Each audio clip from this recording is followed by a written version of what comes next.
Welcome everybody to another Warriors Spotlight. Today we're playing Dragon Quest Heroes, The World, Trees, Woe, and the Blight Below.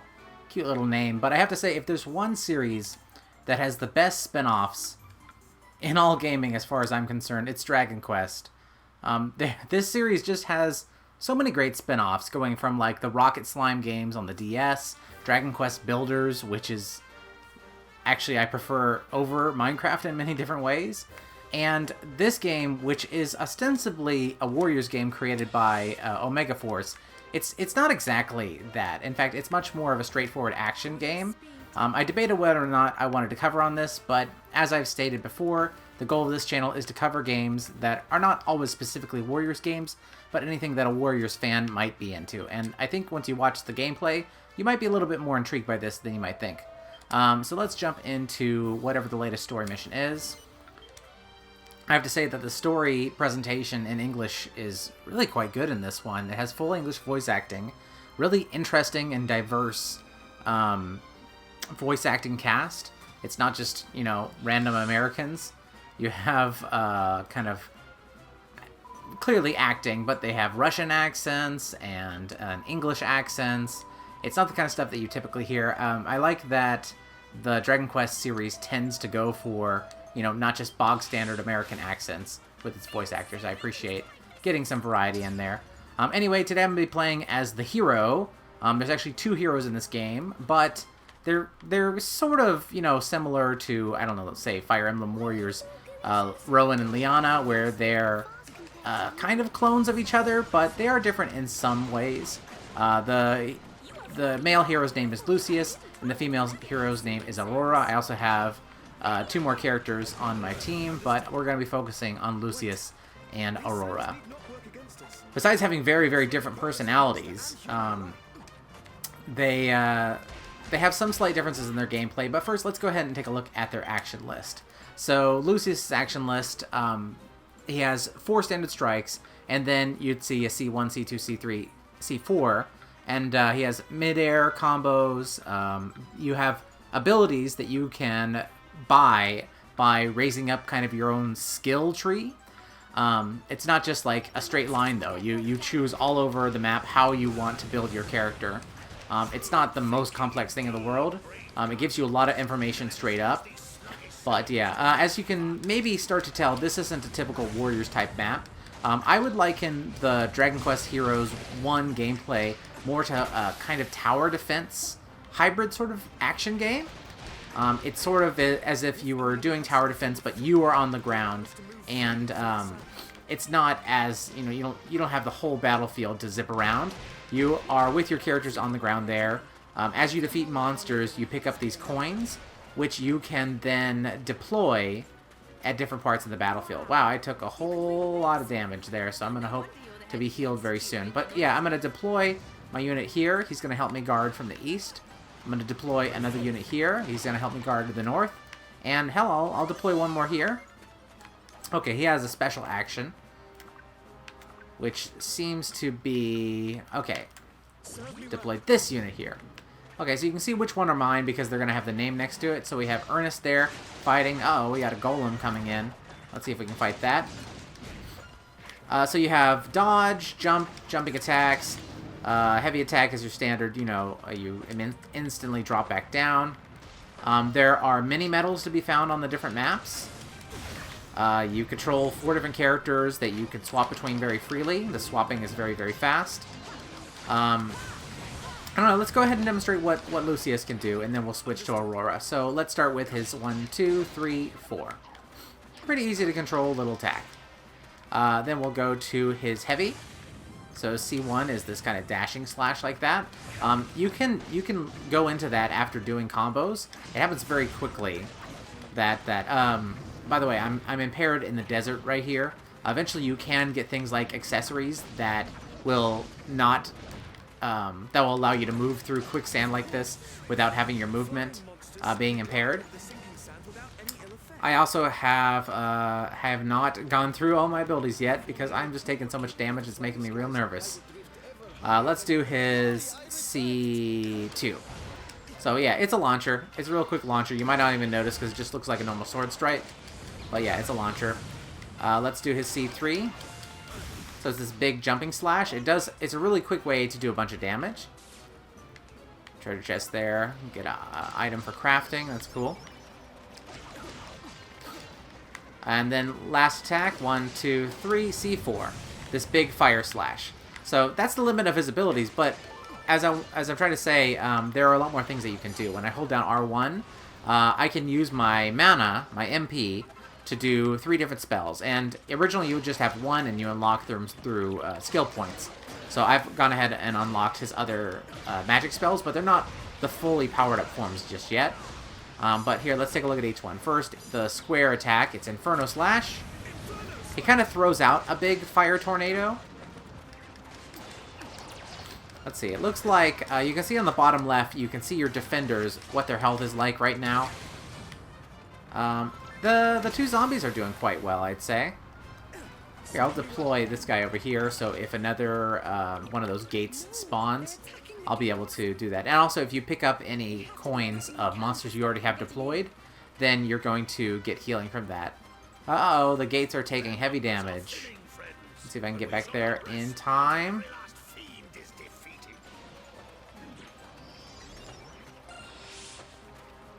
Okay, so we got another wave coming. My monsters backed up and helped me here. That's quite nice. You can dismiss the monsters that you have deployed. I think I really shouldn't leave this gate right now because there's just too many monsters to deal with. But I've gone ahead and got my tension all the way up. So let's go ahead and activate that. So similar to any other focus meter, yeah, it allows me to move faster. It also does an interesting thing by giving me a double jump and an air dodge. So you have, like, way more movement than you did before. I haven't seen in quite a while a focus meter that actually increases your speed. You can also end it with a big attack at the end. Just like this. Yoink. Does big, big damage. Let's jump over... Wait, let's go ahead and use his last 2 magic attacks. Here's the triangle one, Flame Slash. It's kind of a big attack right in front of him. And then Zap, which Zap actually has 3 levels that I can raise. Over to Aurora, so you can see she also has 4 standard attacks. And about the only difference with Aurora is that, besides that she can equip slightly different weapons. Oh, got myself a mini medal. Her attacks pretty much do the same thing, but are ice-based. And in this game, certain enemy types do have weakness to some elements. For example, mechanical monsters are actually weak to lightning. Her slash is also kind of an ice version of the same flame slash that Luceus used before.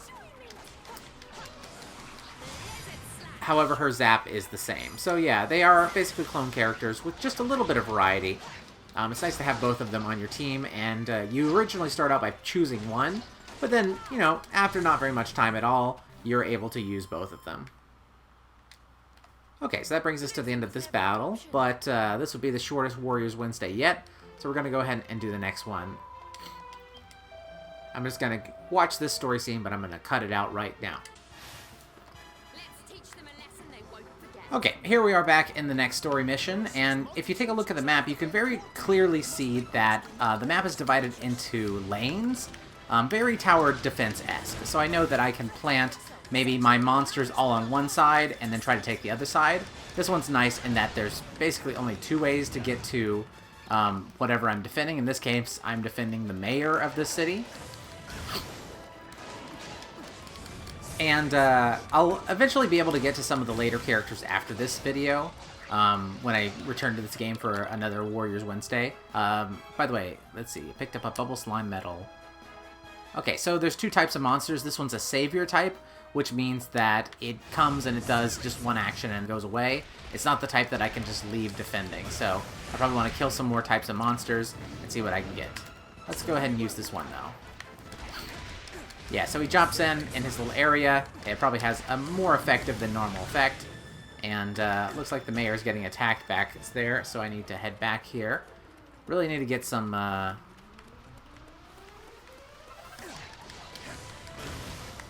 monster tokens so I can leave a defender behind. Looks like one of my units is pretty heavily damaged. Anyway, let's go ahead and fight with Aurora so I can get her tension mode going. And yeah, show you what that's like, because It's similarly very cool. Okay, looks like a golem token has appeared. This one is a sentry, so no problem. We're going to leave our sentry. Okay, so we got an imp. Alright, so he could probably hold this side pretty well by himself. Now, there is a point that, you know, he is just one thing, and so eventually some small units will probably pass by. Oh my, a golem got all the way here? I guess we better do something about that. Let's see, what does this imp do? Okay, good, we killed that golem. And let's continue on. Okay, looks like our mayor is safe, and cool, we got a zombie. Let's drop him down right here. Ghoulbert. Let's see, it looks like Ghoulbert is a sentry type, so he's going to stand here and kind of help anyone that gets past me or gets too close with the mayor. Alright, let's keep on fighting through until we get to the Maw Keeper who's holding open this gate. I should probably dodge a little bit better, but as usual, I don't play my best during these videos because I'm trying to think and fight at the same time. Sorry, talk and fight at the same time. Oh man, the golem is taking heavy damage, and I see some enemies are getting through to my my mayor friend, so we're gonna need to head back. Oh, luckily a golem token spawned, and as I said, if you grab the same token as your monster that you have out already, it gets healed up, but still, enemies are getting through to the mayor. I see his health is at about halfway.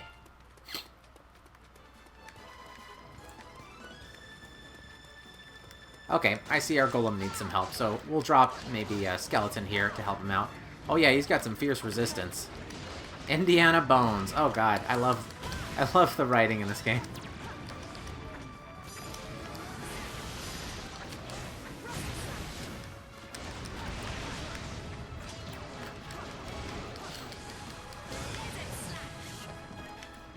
Okay, my tension's almost all the way up. You can actually stop and charge it up, very similar to older Warriors games, where you could do that. It's been a while since I played one that actually does do that. It charges extremely slowly, though.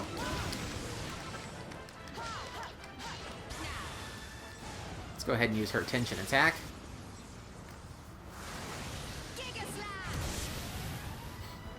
That'll clear everything in this area. Woof!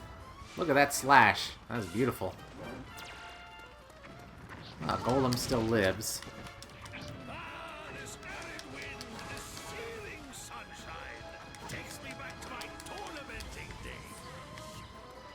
Fantastic. Let's heal our golem and our zombie. My defenders are looking pretty good right now. Alright, I feel like we got the west side under control, so now we gotta sort of invade this east side. Oh, I haven't fought any of those knights before. Oh, my MP's pretty low. Let's switch to Luceus for a bit. Here comes last wave. Oh. Can't hit this enemy from the front due to his shield. Maybe if I get him juggled like this, I can actually do the damage that I want to do to him. Defend it in time. Very nice. Youch. I'm gonna drop this monster, and I'll take the Restless Armor.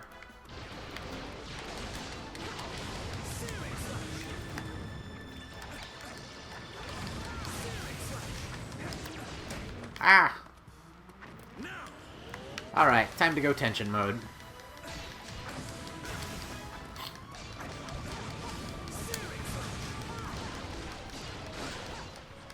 Now, I could just run right past him, I imagine.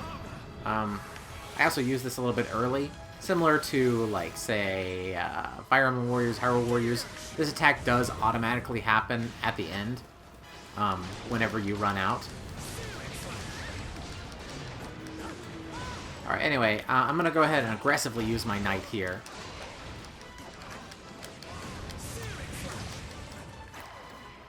Looks like the mayor is fighting by himself again. Hey, I should have put the golem like right up next to him. But anyway, yeah, as you can see, it's an interesting blend of both kind of tower defense and warriors type combat, wave-based combat, and also team-based sort of RPG system, light RPG system. It's a really cool game, and even more interesting, the sequel is like nothing like this one. That one's more of an open world action game. I'll look forward to getting that one when I get the chance to. But yeah, if you haven't seen this game before, again, I'm going to stress that the Dragon Quest like spin-off games are fantastic, and this is another great one. The presentation, the story, the gameplay feels super tight. It's a little bit on the simplistic side, but, you know, it's a great way to spend some time. So yeah, I hope you go out and try this game if you get the chance. But yeah, until next time, take care. Take it easy, everyone. See ya. If you enjoyed this video and like to see more, why not go support me on Patreon? Gain early access to all my videos, check out behind the scenes information, and also gain the ability to vote on polls, which will help me decide where to take my channel and more. I'd first like to thank those at my Grand Commander level, Ignaz Isel and Minute Rice, as well as those at my Commander level, Alexander Sater, Capricorn David, Elspeth, Jacob Obara, Jose, Joseph Terry, JS, Kieran Das, Cody, Lucas Geards, Phantom Strider, Pigginton, Puzzles B, Robin Hunter, Skinner McLean, Sophie Kirschner, TJ May, and Talon Moravan Exford. If you would like to have your name listed here, as well as gain all of the other great benefits, take a moment and check out my Patreon page today. Thank you for watching, everybody.